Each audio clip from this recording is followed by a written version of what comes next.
நிலா 25. யோகாம்பிகையின் வீட்டில் அன்று விடுமுறை நாள் என்பதால் அனைவரும் ஹாலில் அமர்ந்து பேசிக் கொண்டிருந்தனர். ரகுபதி சிம்மன் யோகாம்பிகையிடம் போனில் பேசிக் கொண்டிருந்தார். யோகா, எல்லாம் நல்லா போகுதா?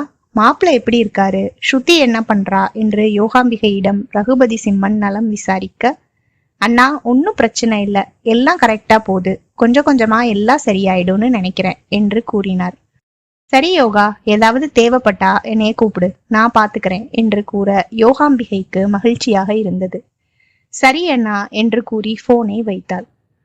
மூஞ்சில பல்பு எரியுது பாரு உங்க அம்மாக்கு என்று மூர்த்தி ஸ்ருதி நிலாவிடம் கிண்டலாக கூற, எங்க அண்ணன் நம்ம குடும்பத்து மேல அக்கறையா இருக்கிறது எனக்கு சந்தோஷமா இருக்காதா என்று நொடிந்து கொண்டு கூற, ஸ்ருதி நிலாவும் அவங்க அண்ணன் திடீர்னு இவ்வளவு அக்கறையா பேசினா அம்மாவை கையில பிடிக்க முடியுமா என்று கிண்டலாக கூற, சும்மா இருடி, எப்ப பார்த்தாலும் எங்க வீட்டை குறை சொல்லிக்கிட்டு, அவங்களுக்கு எப்பவுமே அக்கறை என் மேல ரொம்ப ஜாஸ்தி தான். ஸ்ருதி நிலா புருவம் உயர்த்தி இதழ்களை பிதுக்கி, ரொம்பத்தான் பிகு பண்ணிக்கிறீங்க என்று கிண்டலாக கூறினாள். உண்மையை சொன்னா உனக்கு பிகு பண்றதா அர்த்தமா? பாத்தியா எங்க அண்ணன் பையன் உங்க அப்பாவை எவ்வளவு சீக்கிரம் வெளியில கொண்டு வந்தாருன்னு? வேற யாராவது பண்ணி இருக்க முடியுமா? என்னோட விஜயினால எவ்வளவு சீக்கிரம் எல்லாத்தையும் கண்டுபிடிச்சு உங்க அப்பாவை வெளியே கொண்டு வந்தான்னு பாரு.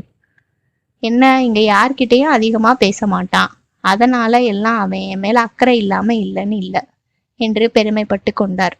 ஸ்ருதி நிலாவும், அவனை பத்தி தெரியாம இப்படி நினைக்கிறீங்க, அவங்களுக்கு எப்பவும் பணமும் கௌரவமும் தான் முக்கியம். இது எப்போ உங்களுக்கு புரிய போகுது? அவர் தாத்தா சொன்னதுக்காக செஞ்சான், அப்படியே அக்கறைப்பட்டுட்டாலும் என்று நினைத்தவள் ஒன்றும் கூறவில்லை. மூர்த்தியும், அது என்னவோ சரிதான், விஜய் இருந்ததாலதான் வெளியே வர முடிஞ்சிச்சு, அவனோட பவர் அப்படி. எல்லாரையும் எப்படி விஜயை பார்த்து நடுங்குறாங்கன்னு தெரியுமா? எல்லாரையும் கண்ணிலேயே கண்ட்ரோல் பண்றான். உண்மையாவே நம்ம கண்ணு முன்னாலேயே சின்ன வயசுல இருந்து இப்ப வரைக்கும் இவ்வளவு நல்லா வளர்ந்து நின்னுட்டு இருக்கிறத பார்த்தா ரொம்ப சந்தோஷமா இருக்கு. நானே பிரமிச்சு போயிட்டேன் விஜயோட ஆளுமையை பார்த்து. என்ன ஒரு கம்பீரம், என்ன ஒரு கட்ஸு, இப்படி யாரையுமே நான் பார்த்ததில்லம்மா. உன்னோட அப்பாவையே மிஞ்சிட்டான். பிஸ்னஸ்லையும் இவ்வளவு பெரிய ஆளா வந்து இதை நினைச்சா ரொம்ப சந்தோஷமாவும் பெருமையாவும் இருக்கு அப்படின்னு யோகாம்பிகை கிட்ட சொல்லிட்டு இருந்தாரு மூர்த்தி. யோகாம்பிகையும் முகம் பூரிச்சு தனது அண்ணன் மகனின் பெருமையை தனது கணவனின் வாயால் கேட்பதற்கு ரொம்ப பெருமைப்பட்டு கொண்டிருந்தார். ஸ்ருதி நிலாவுக்கும் சலிப்பாக இருந்தது. அவனை பத்தி தெரியாம இவங்க பாட்டுக்கு புகழ்ந்து தள்ளிக்கிட்டே போறாங்க, இதுக்கு மேல நம்மளால கேட்க முடியாதுப்பா என்று நினைத்தவள், சரிம்மா எனக்கு வெளியே கொஞ்சம் வேலை இருக்கு, நான் வெளியே போயிட்டு வரேன் என்று தாய் தந்தையிடம் விடைபெற்று கிளம்பினாள். இங்கே கேன்டீனுக்கு வந்தவள் போன் அடித்தது. யோசனையுடன் போனை எடுத்தவள் விந்தியாவின் பெயரை பார்த்தவுடன் அட்டன் செய்து காதில் வைத்தாள். எடுத்தவுடன் விந்தியா பொரிய ஆரம்பித்து விட்டால் கோபமாக ஸ்ருதி நிலாவிடம். நான் அப்பவே சொன்னேன், அவங்களையெல்லாம் நம்பாத, வாட்ச்மேன் கிட்ட கூட சொல்லி உள்ள விடாதன்னு சொன்னேன், ஆனா நீ தான் கேட்கவே இல்லை. அவங்க ரொம்ப மோசமானவங்க, அவங்க மட்டும் இல்லை அந்த குடும்பமே அப்படித்தான், நீ எவ்வளவு ஒதுங்கி போனாலும் அவங்க விட மாட்டாங்க என்று விந்தியா கூற, இல்லடி நான் இவ்வளோ தூரம் பண்ணுவாங்கன்னு நினைக்கல என்று ஸ்ருதி நிலா வருத்தமாக கூற, அவர்கள் இவ்வளவு தூரம் இறங்குவாங்கன்னு எனக்கு தெரியும், அதனாலதான் அவங்க கூட நானே வச்சுக்கிறது இல்லை, நானும் தான் அவங்க கிட்ட வச்சுக்கிறது இல்லை என்று ஸ்ருதி நிலா சலிப்பாக கூற, சரி எப்படியோ அதுல இருந்து வெளியே வந்தாச்சு, இப்போ அதுக்கப்புறம் ஜாக்கிரதையா இருக்கணும். சொந்தக்காரங்களா போயிட்டாங்க, அவங்கள ஒன்றும் பண்ணி தொலைய முடியாது. வாட்ச்மேன் கிட்ட எல்லாம் சொல்லி வச்சுடு, அவங்க வந்தா உள்ள விட வேணான்னு. நான் வேற ப்ராஜெக்ட் விஷயமா வெளியூர் வந்துட்டேன், உன் கூட இந்த சமயத்துல நான் இல்லைன்னு கஷ்டமா இருக்கு என்று விந்தியா வருத்தப்பட, இல்ல பரவாயில்ல, நீ உன்னோட வேலையை பாரு என்று ஸ்ருதி நிலா பதட்டமாக கூற, இன்னுமாடி நீ என்ன ஒதுக்குற என்று வருத்தமாக விந்தியா கூற, அப்படியெல்லாம் ஒன்றும் இல்லடி, இங்க இருக்கிற சிச்சுவேஷன் இப்பதான் நார்மல் ஆயிருக்கு, அதனால திரும்ப நிறைய வேலை பார்க்க வேண்டியதா இருக்கு, இப்பதான் ஒவ்வொன்னா சரி பண்ணிட்டு இருக்கேன் என்று கவலையான பெருமூச்சுடன் கூற, சரி நீ பாரு, நான் உன்னை டிஸ்டர்ப் பண்ணல, நான் வைக்கிறேன் என்று கூறி விந்தியா போனை வைத்தாள். ஸ்ருதி நிலாவும் அடுத்த வேலையை பார்க்க சென்று விட்டாள். ஓரிரு வாரங்கள் சென்ற பிறகு பழைய நிலைமைக்கு திரும்பியது. நாகவல்லியும் இப்பொழுது கொஞ்சம் அடங்கிதான் வாசித்தார்.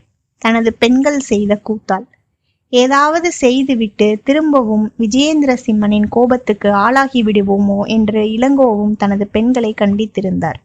சதீஷை வெளியே எடுக்க முயற்சித்த அமைச்சரிடம், விஜயேந்திர சிம்மனே, உங்க மகனை வெளியே எடுத்தீங்கன்னா அவன் உயிரோட இருக்க மாட்டான்.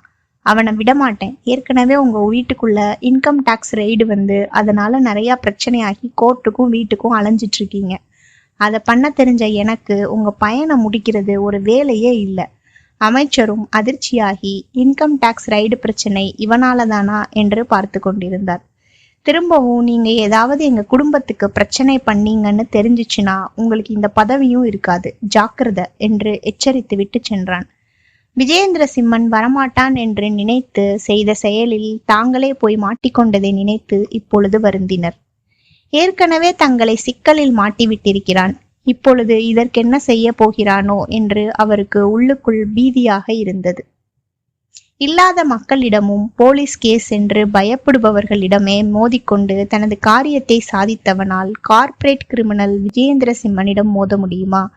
அதுவும் ஸ்ருதி நிலாவை தொட நினைத்தால் விட்டு விடுவானா? அவனை மீறி தனது மகன் இப்போது உயிரோடு இருந்தாலே போதும் என்ற நிலையில் இருந்தார் அமைச்சர். அதனால் அவனை வெளியில் எடுப்பது கூட நல்லதல்ல என்று நினைத்து அமைதியாகிவிட்டார். அவருக்கு மகனை விட தனது அரசியல் வாழ்க்கைதான் முக்கியமாகப்பட்டது. அதனாலேயே விஜயேந்திர சிம்மனை எதிர்க்க பயந்தார். சிறையிலும் சதீஷ்க்கு சரியான கவனிப்பு தான் விஜயேந்திர சிம்மனின் ஆட்களால். அதனால் அவனும் அங்கேயே அடங்கிவிட்டான்.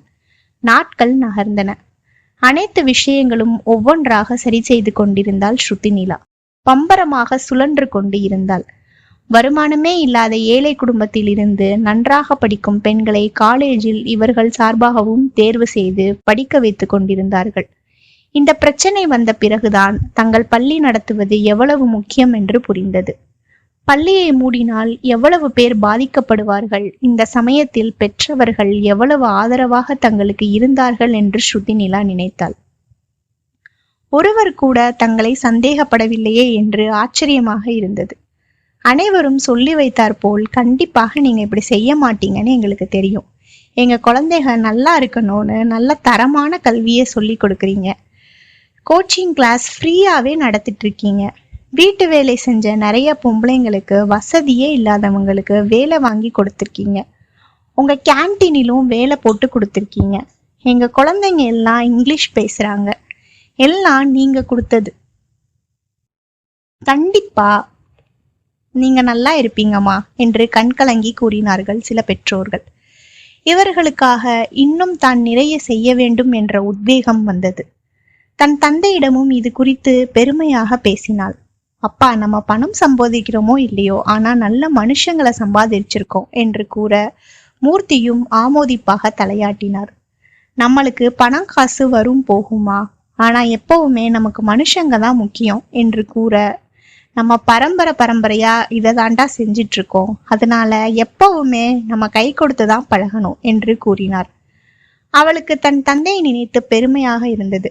ஐ எம் ரியலி ப்ரௌட் ஆஃப் யூப்பா என்று கூறி தந்தையின் தோளில் சாய்ந்து கொண்டாள். மூர்த்தியும் புன்னகையுடன் தனது மகளின் தலையை தடவினார்.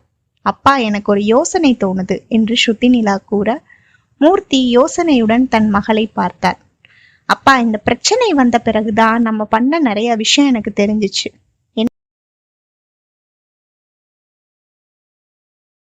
என்னம்மா என்று அவர் கேட்க, அப்பா, நிறைய லேடிஸ் வீட்டுல இருக்காங்க வேலைக்கு போகாம.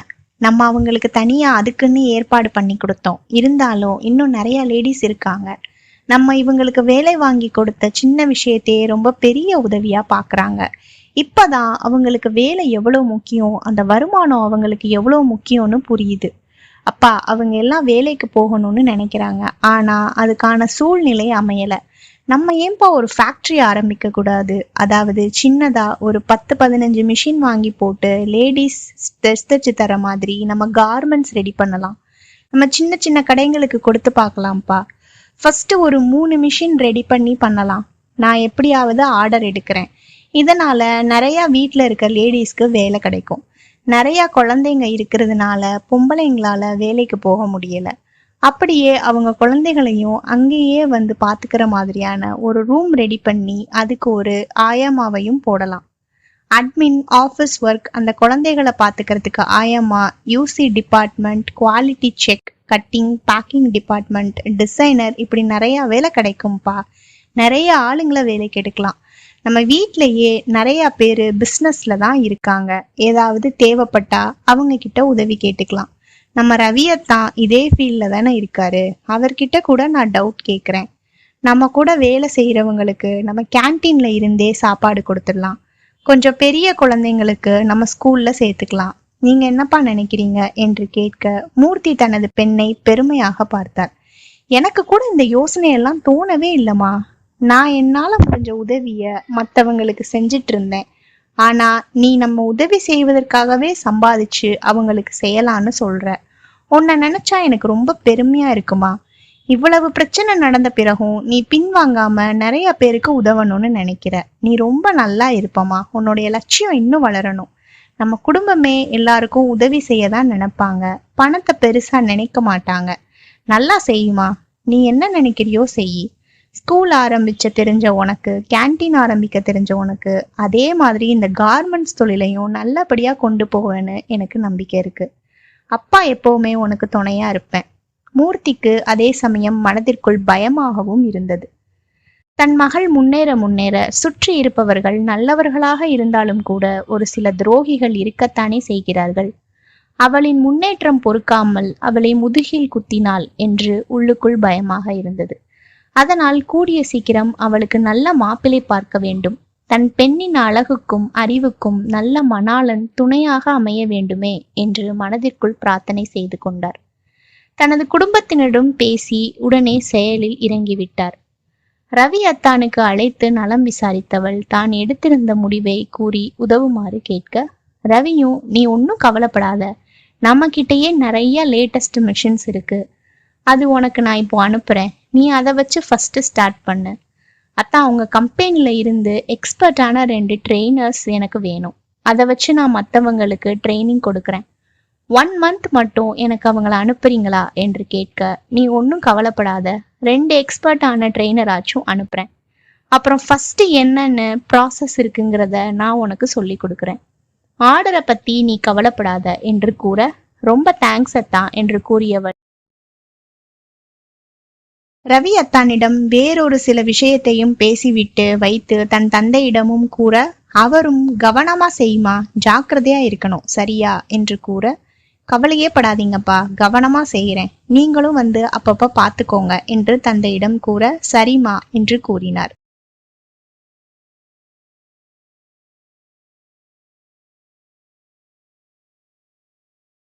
நிலா 26. மூர்த்தியும் ஸ்ருதி நிலாவிடம் எது பண்ணாலும் கவனமா பண்ணுமா, ஜாக்கிரதையா இருக்கணும் சரியா என்று கூற, நீங்க கவலையே படாதீங்கப்பா, நான் முடிஞ்ச வரைக்கும் எந்த பிரச்சனையும் வராம எல்லாமே சரியா கொண்டு போக பாக்குறேன் என்று உறுதியளித்தாள். யோகாம்பிகைக்கு தான் சற்று பயமாக இருந்தது. தன் பெண்ணை யாராவது ஏதாவது செய்து விடுவார்களோ என்று. சாதாரண ஒரு தாயாக அவள் பயம் கொள்ள, ஸ்ருதி நிலாவோ அதை பற்றியெல்லாம் கவலை கொள்ளாமல் தான் நினைத்ததை செய்து கொண்டிருந்தாள்.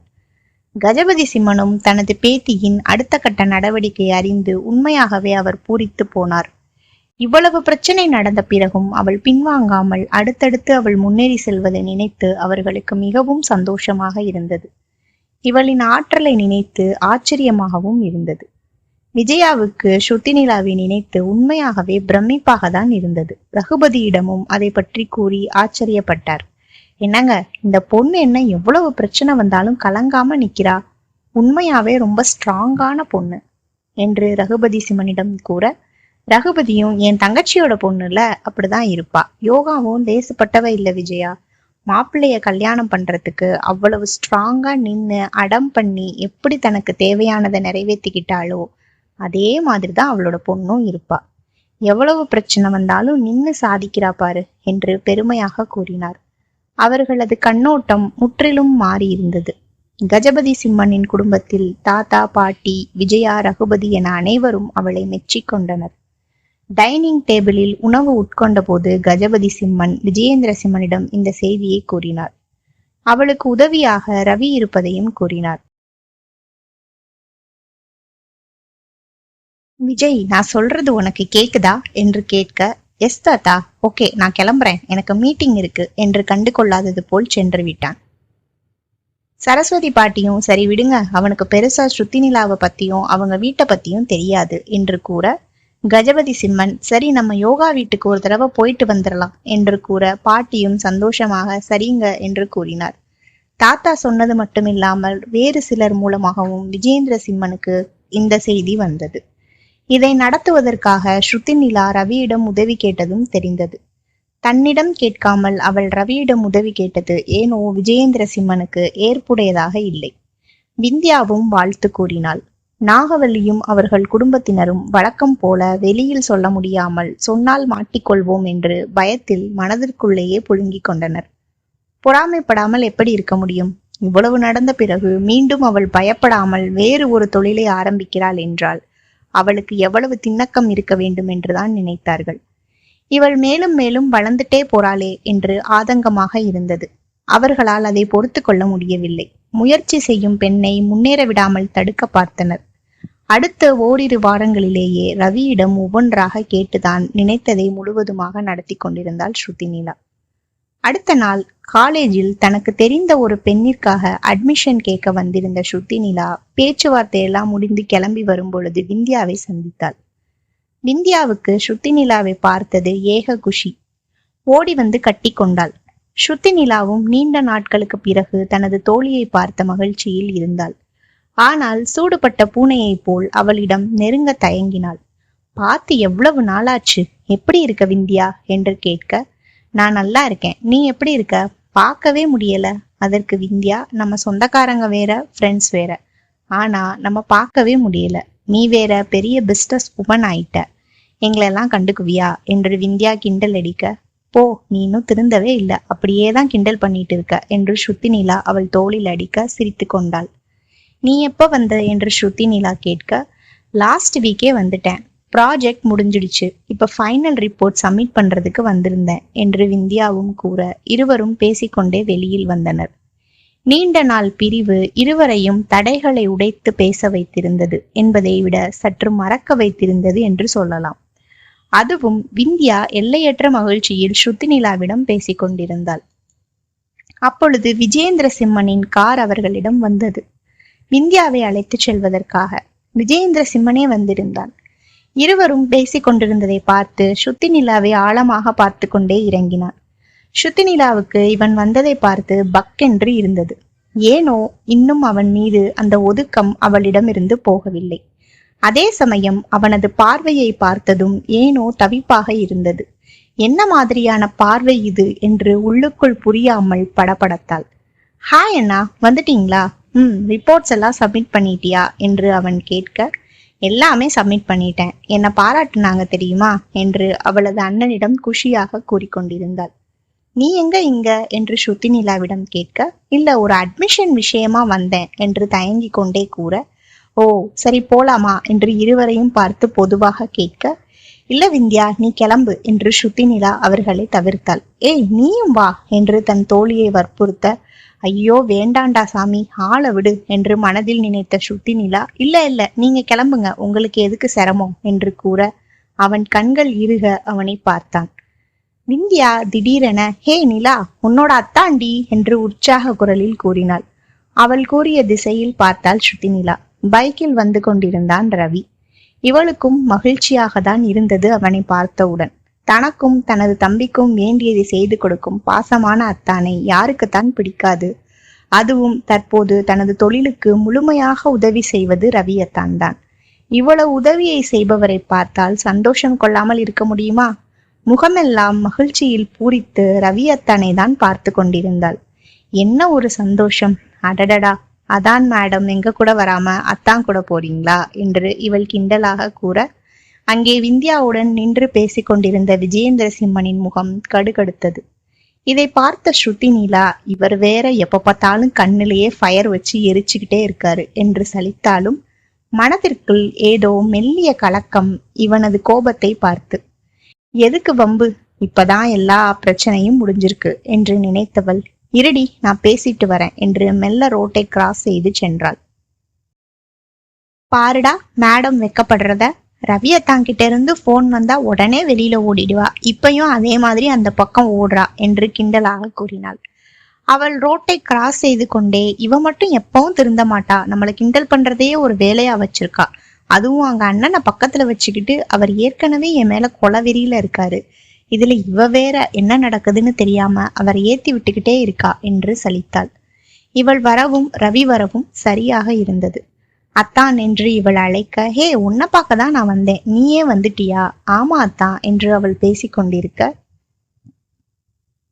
கார்மெண்ட்ஸ் வேலையெல்லாம் எப்படி போகுது என்று விசாரிக்க, அதான் நீங்க வந்துட்டீங்களே, நீங்களே வந்து பாருங்க என்று அவள் கூற, பெரிய மனுஷி ஆயிட்டீங்க, தனியா பிசினஸ் பண்றீங்க, அதுவும் ஒன்னா 3 பிசினஸ் பண்றீங்க என்று அவன் கூற, அத்தா ஸ்கூல் நடத்துறத பிசினஸா பாக்காதீங்க என்று அவள் கூற, அவனும் சிரித்து கொண்டே, சாரிமா இதுக்கப்புறம் சொல்ல மாட்டேன், 2 பிசினஸ் தான் நடத்துற, போதுமா என்று கூற, அவளும் கரெக்ட் என்று பெரிய மனிதை போல முகத்தை கெத்தாக வைத்துக்கொண்டு சீன் போட, வாழு வாழு என்று அவளது தலையில் கொட்டினாள்.